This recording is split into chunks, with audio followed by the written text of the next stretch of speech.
Welcome to the Swine Health Black Belt Podcast, the latest swine health research digested for you. My name is Dr. Clayton Johnson, the host of the podcast, and joining me for this episode is Dr. Jessica Risser. Dr. Risser is Senior to Technical Consultant of the Swine Business Unit for Elanco. Jessica, thank you very much for coming on the podcast. Thanks for having me, Clayton. Jessica, you and I graduated, if not the exact same year from vet school, super close, right in there. So we've known each other for a heck of a long time, but you haven't always been the Senior Technical Consultant of the Swine Business Unit at Elanco. So for anybody that hasn't had the pleasure to meet you, why don't you give us a little bit of background and your experiences that have brought you to this point in the pig industry? Yeah, thanks. I think we did graduate fairly close to one another back in, the early 2000s, we'll just call it that. And I grew up cow-calf farm. Didn't really think I was going to work in pig production, but I'm a pig veterinarian from West Virginia that made my way into the industry through veterinary school at North Carolina State.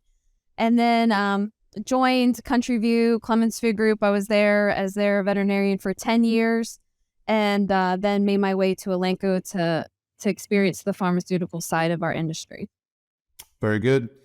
Jessica, we're going to talk today about a fun project that we got to do together on a sow farm that was unfortunately experiencing a wild-type PRRS outbreak. And I say it's a fun experience. It's always fun for us as vets when we get to do interesting things, but a PRRS outbreak on a sow farm is anything but fun.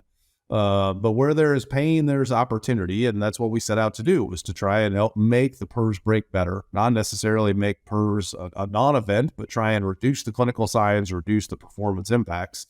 And we used antibiotics, to be right up front with the audience, right? We used antibiotics in the face of that PRRS outbreak to try and manage that situation.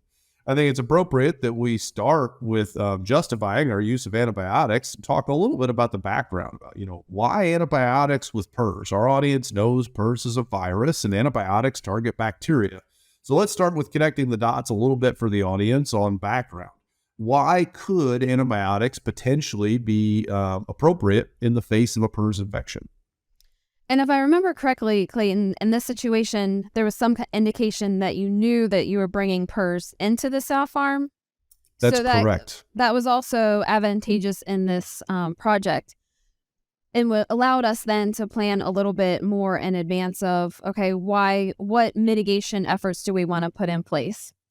So antibiotics, why do they come up when we talk about PRRS virus? I think the audience, most of them would know that PRRS is going to depress the immune system's function. So it's going to set them up for a lot of other bacterial challenges. Your Pasteurellas, your Strep Suis, if whatever endemic pathogens may be in that herd, Mycoplasma, APP, hopefully not a lot of that, but it could be there. So, some of those reasons why we want to look at antibiotics in addition when we have viral challenges such as PRRS. We looked at two antibiotics specifically, Jessica. Let's start with 𝗕𝗰𝗄𝗀. 𝗕𝗰𝗄𝗀 is a product that a molecule that I know you're very familiar with. The Elanco team has the branded product for 𝗕𝗰𝗄𝗀, Palmitil, is a name that I'm sure everybody will be familiar with. Why 𝗕𝗰𝗄𝗀 for PRRS specifically? I'm sure that on the Palmitil label, it doesn't say anything about PRRS.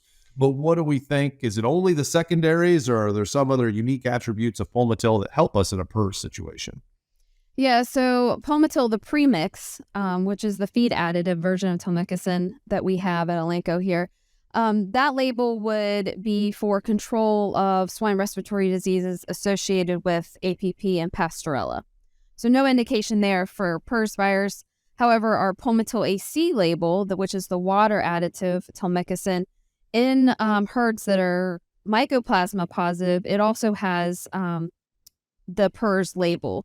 So for Mycoplasma with a PRRS associated with it in the same herd, as well as the Pasteurella and Haemophilus, used to be Haemophilus, now Glassorella parasuis.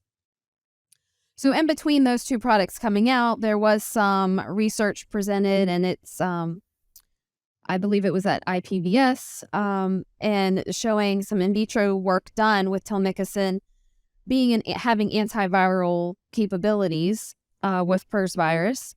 And so that led then some interest in that area, and a lot of practitioners in the industry have experienced some field observations based upon that.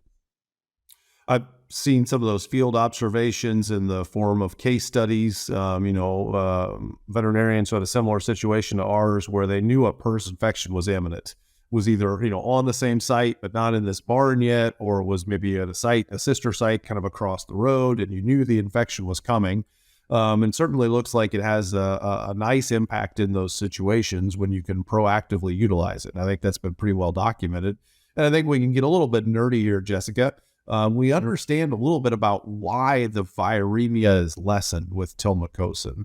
But it's got something to do with the macrophage and the pH, right? That we actually can reduce the ability of PRRS to replicate by altering the pH of that target cell that PRRS likes to replicate in. Am I saying that correctly?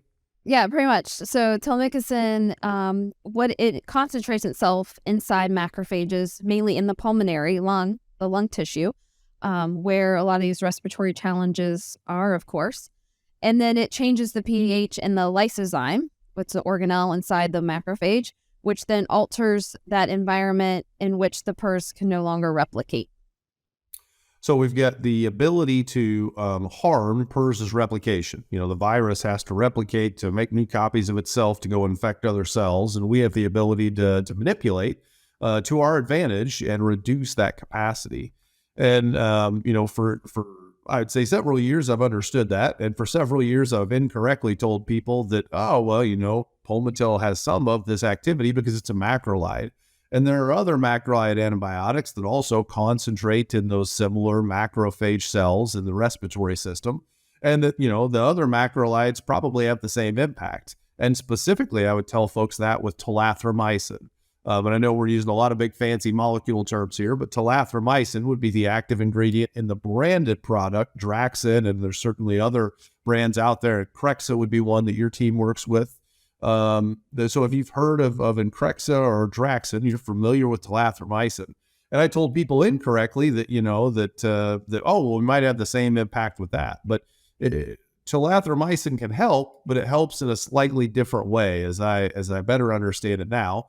The 𝗕𝗰𝗲𝗏 may not really impact the viremia, but can still help the pig get through a PRRS infection. Is that correct? Yeah, so in our product, 𝗕𝗃𝗃, 𝗕𝗏𝗏, that would still concentrate in those immune cells. There's not data to say it's antiviral, but it's definitely modulating the immune system to help the host overcome those bacterial challenges. And then the viral as well, is what we've heard. But, it's labeled for treatment of swine respiratory diseases, a lot of bacterial ones, APP, Pasteurella, Bordetella, Glasserella parasuis, and then Mycoplasma as well, and for control of those. And was it using a little bit of a different mechanism of action? I think that was what kind of led us to the actual study that we carried out together. Was, all right, 𝗕𝗏𝗏𝗏, 𝗕𝗰𝗲𝗃𝗃, they both appear to have some beneficial impacts in the face of a PRRS infection. They appear to work in the same area of the body, but in different ways. So can those impacts be synergistic? Can we administer those medications simultaneously and get not a 1 + 1 = 2, but a 1 + 1 = 4 potentially benefit of doing so? I know you're very familiar with CTC and Didegard, right? A lot of people in our industry understand that we use those two molecules together because they're synergistic and they collectively help each molecule work better than if they're administered independently.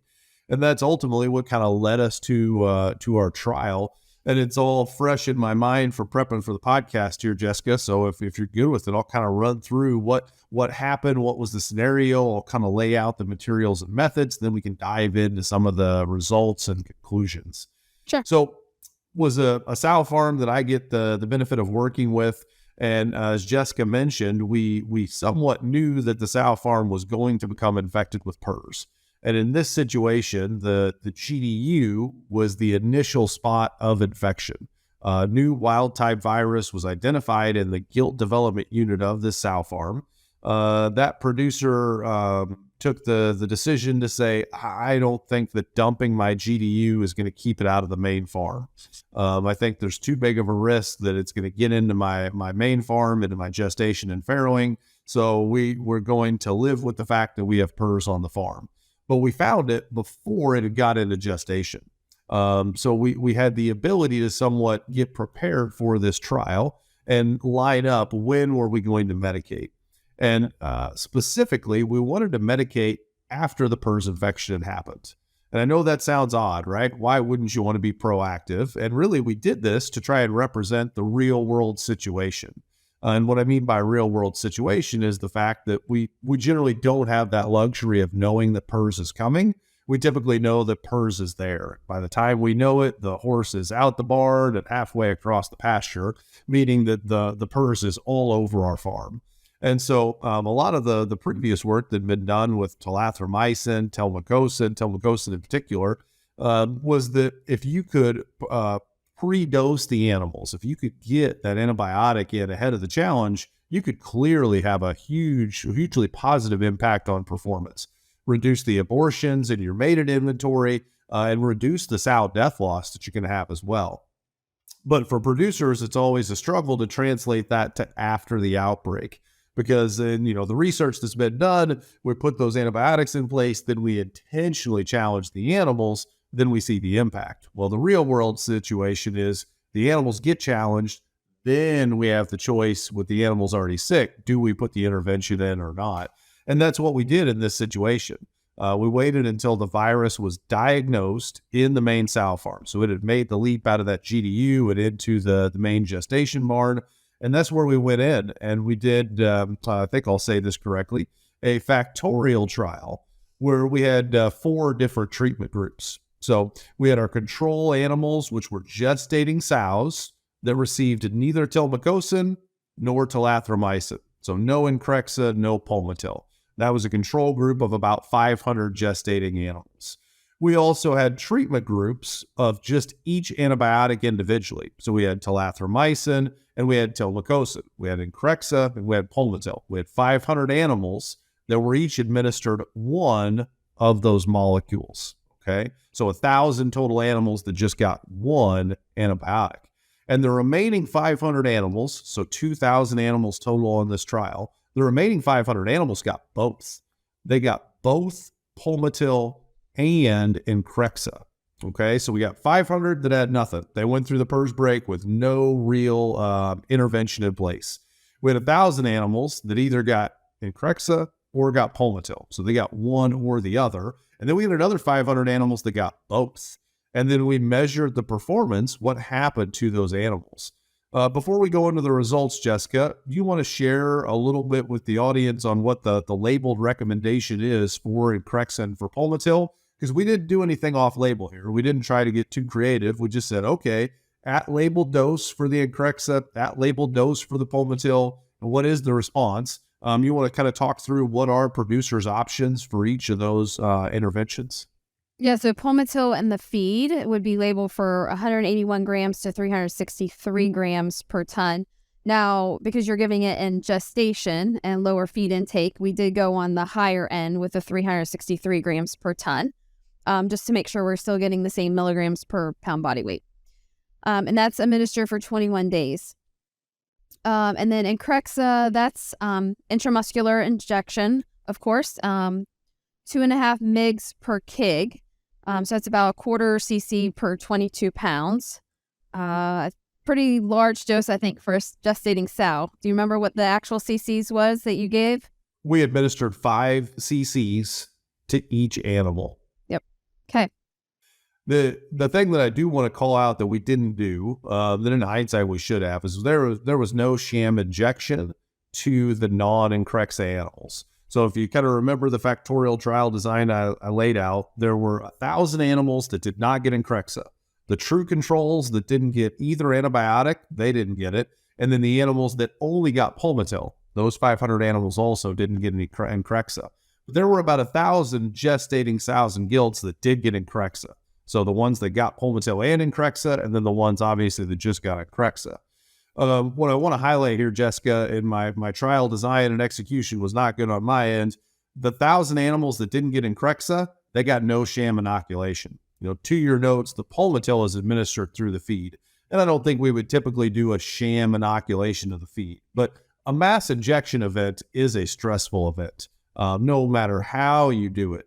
And I actually administered the injections for the 𝗕𝗃𝗃𝗃. Dr. Lowers, one of my partners here at Carthage, he and I went to the farm late one night, and we shot 1,000 animals with 𝗕𝗃𝗃𝗃 that night. We did not administer the sham injection in those other animals. So where I'm going with all this is we created a stress event in that 𝗕𝗃𝗃𝗃 population that was not replicated in the control population. So in many ways, we set the 𝗕𝗃𝗃𝗃 up not to put its best foot forward, so to say, not to deliver the best results. Just want to share that in the point, in spirit of transparency on the trial design and execution, because I think that's an important note. We really just counted pigs as kind of an outcome measure for this. So I say counted pigs, we counted litters, we counted pigs. But the beauty about doing this sort of work at a sow farm is if you focus your treatments in the gestation barn, you're going to record a whole bunch of performance information on those individual pigs. And you maybe can't trust the weaning information as much as you would want to unless you cross-foster within those treatment groups. But for sure, the pigs that are born, we know that those pigs at any birth performance, whether that's farrow rates, abortions, sow death loss before farrowing, stillborns, mummies, total born alive, all that is very good data that the farm will collect for you. And we collected that information, and really that was kind of our outcome metrics of the project, wasn't it? It was just, okay, what does this data tell us, and what does it mean to the pig producer in terms of the actual pigs they produced? Yeah, real life sow production performance information that all of our listeners, producers out there would be collecting every day. So just monitoring that. Jessica, you and I have had a chance to debrief kind of the results of this trial a couple of times, but give me your take homes from some of the results that we saw. What were the things that you would highlight for the listeners of the podcast in terms of important lessons learned coming out of that data? Overall, this was not a horrific PRRS break. If you ever want to make a PRRS break on a sow farm go better, just do a research project with it. We didn't see this one completely decimate the farm, and I know that's a struggle for many producers out there that have dealt with really disastrous wild type strains of PRRS recently. This was one of the few that, knock on wood, was kind of PRRS light. It wasn't an 80% pre-wean mortality by any means. It wasn't half of the farm had abortion issues. We were a bit fortunate from the sow farm perspective that it didn't blow up, but obviously that makes it a little bit more difficult to tease apart the differences in the treatments. So I'll turn it back to you, Dr. Risser. Yeah, interestingly, the significance here around the Palmitil administered sows was the total born. So the number of pigs and then born alive was pretty interesting, trending in the right direction. So total born for, you can look at it, Palmitil, no Palmitil, 𝗕𝗃𝗃𝗃, no 𝗕𝗃𝗃𝗃, or antibiotic and no antibiotic, right? So with the 4 different treatment groups. But there was a p-value of less than 0.01, so pretty significant with those that were given administered Palmitil with total born, and then 0.20 with those, again, with Palmitil for born alive. Yep. And I know one of the observations we made was that based on the timing of when these antibiotics were administered, many of these animals were somewhere in the 3 to 6 weeks of gestation time frame. And I think that helps to explain why we saw such an obvious difference in total borns. The reality is that some of those mummies that were created in the non-antibiotic groups, they would have been resorbed theoretically in the younger, I shouldn't say younger, the animals that were very early on in gestation. Right. We would have helped to mitigate some of that. But certainly counting the number of pigs that comes out, there's really no, that's pretty black and white, right? You have to have a higher total born if you want to have more wheat pigs. And that's a pretty important metric for producers to keep an eye on. Correct. Yeah. So kind of our theory was that since it was being administered there at the key stages of early conception, early gestation, that those embryos, the 𝗕𝗃𝗃𝗃 and 𝗕𝗃𝗃𝗃 were allowing, especially the Palmitil, the 𝗕𝗃𝗃𝗃 were allowing the sow to be healthier and to keep those embryos around longer during gestation. We didn't, unfortunately, see the synergistic impact that I had hoped for. I kind of set up that the 𝗕𝗰𝗽𝗀𝗀𝗃 and the 𝗕𝗰𝗽𝗃𝗃, while they sound like similar molecule names and they're in the same classes of drugs, they tend to work on these macrophages differently, especially macrophages that are infected with PRRS. We weren't able to demonstrate that synergistic impact, but to be fair, trial design could have been improved on my end with the sham inoculation. So we gave it a really uphill challenge for the 𝗕𝗃𝗃𝗃 to show a benefit no matter what, because we created a huge stress event in the animals that got 𝗕𝗃𝗃𝗃, didn't replicate that in the control animals. If I had that to do over again, certainly that'd be a lesson learned we'd apply. And the overall PRRS, impact was not horrible. And I've got some metrics pulled up in front of me just to kind of give producers some perspective. We saw somewhere around 88% of all the pigs born in this trial be born alive, which for a PRRS outbreak is a crazy high number. It's not unusual at all to go through pretty long periods in a PRRS outbreak where half of your pigs are born dead, either as mummies or as stillborns. And we simply didn't see that. We saw stillborns at about 1.2 per litter. The mummies were higher than normal, which you see, but nowhere near the magnitude that we normally see. With PRRS outbreak, the mummies were a little bit under 1 per litter. It's certainly not unusual to see 5, 6, 7 mummies per litter for an extended period of time in a PRRS outbreak. So we didn't see that synergistic effect, but I feel like there's an opportunity maybe in more virulent viruses and an opportunity to do a better job with the control populations of having a sham inoculation to ask that question again before we shut the door and say that synergistic effect isn't going to be there. Yeah, I know we didn't really follow them all the way through lactation. We tried, right, through the farrowing, Yep. But we kind of lost control a little bit of our project with cross-fostering. But I think the 𝗕𝗃𝗃𝗃𝗃 group there did show, maybe, if we could fish out the cross-fostering out of the data, some value on the pre-wean mortality side and then pigs weaned. Yep. And certainly, there's it's a gray area, right, on the weaning data, because Right. the sows, they didn't change. The sows that received the medication or didn't receive the medication, their status obviously doesn't change throughout the trial. When you foster, you can bring some pigs from one treatment group onto another, some of those sorts of things. But the sow is obviously a huge influence on those pigs. Her milk ability, her feed intake, her level of lethargy, that's going to have an impact on those weaning numbers. And Jessica, you kind of alluded to it a little bit, but what did we see for trends and observations, if nothing else, on that weaning population?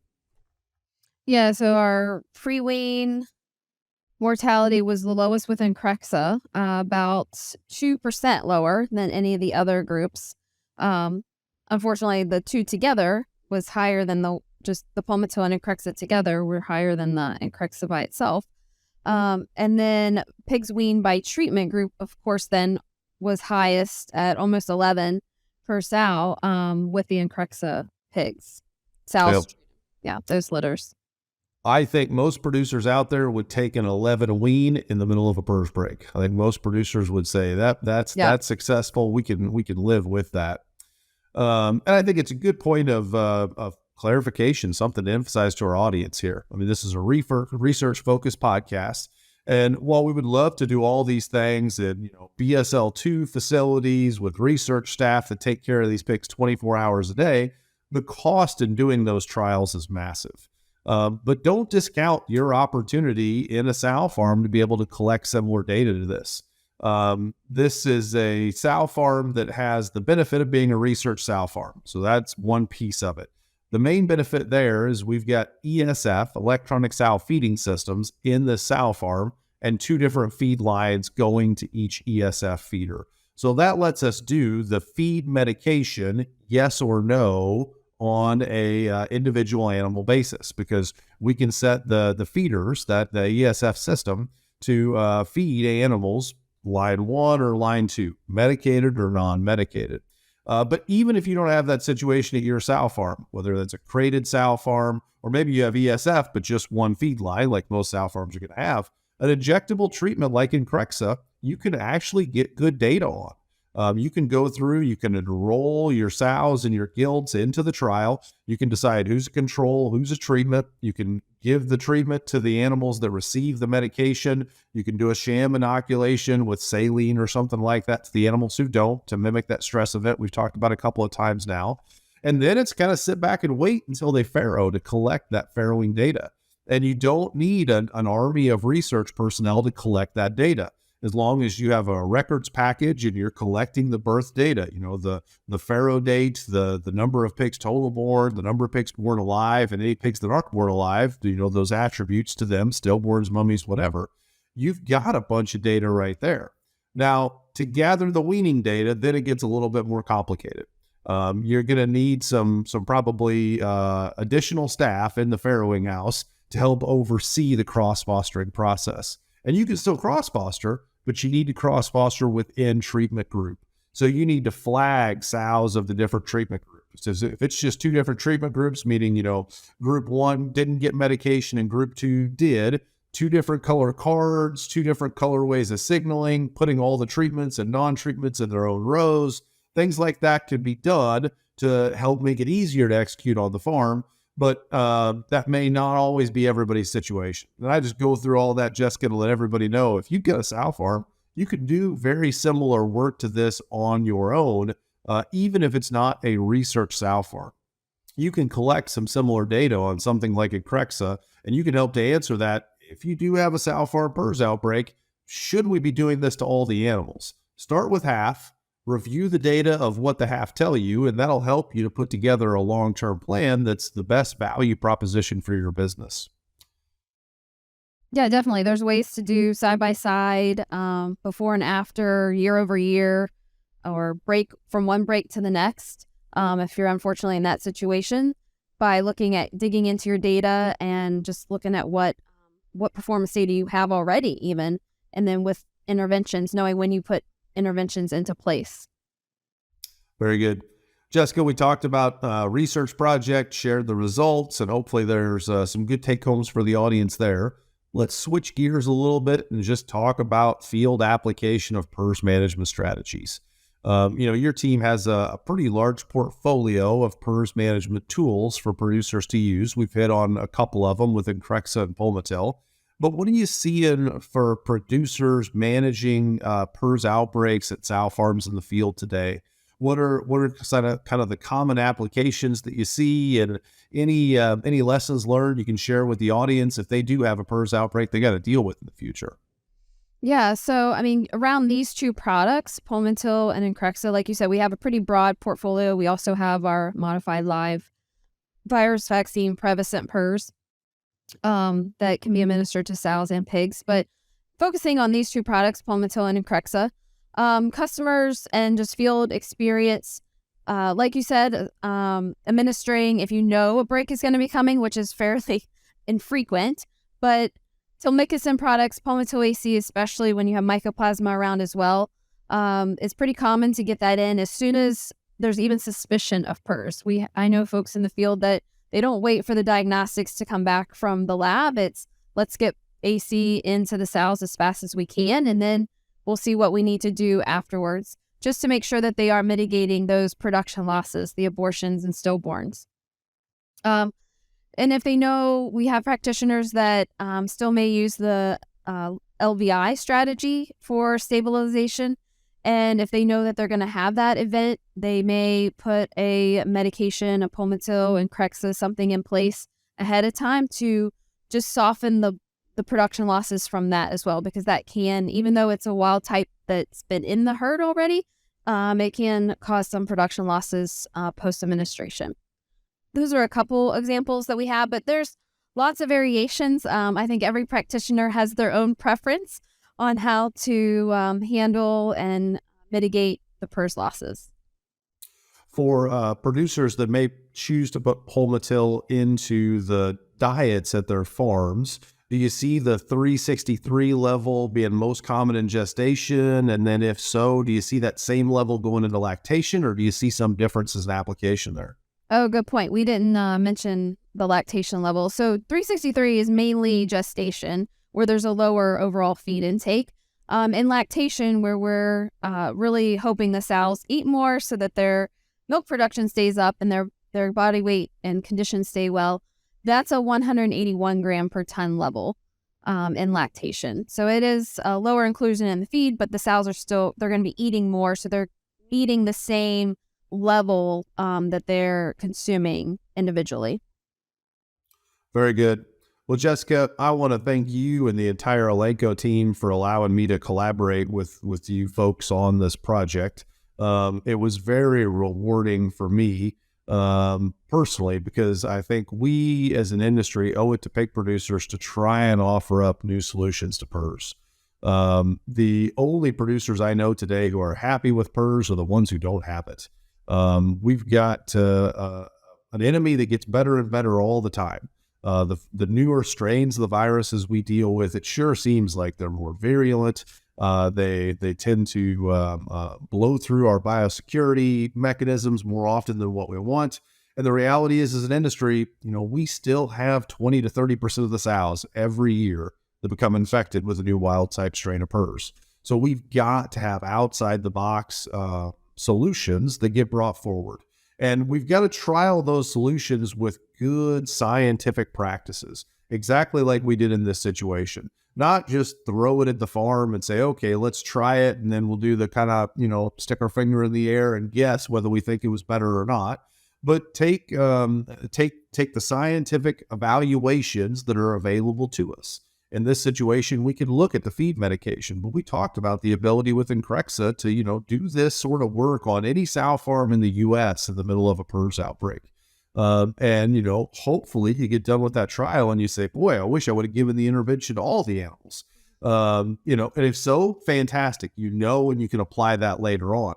But maybe the intervention won't work, right? We should take some action sometimes where we don't see the effect. And if so, great, we've got good data. We've got control versus treatment to help guide our future decision-making. And I really want to thank you and your team for all the ideas that you contributed to the project, the support and helping to be able to pull this off, and then obviously for coming on here today to share this message with pig producers that listen to the podcast. So thank you very much for you and your team. Please share that with the entire Elanco team, for me and the team here at Carthage, and really pig producers everywhere. Nobody's immune from the effects of PRRS, and we really appreciate your efforts, not only to bring tools to our toolbox, but help us to precisely use those tools.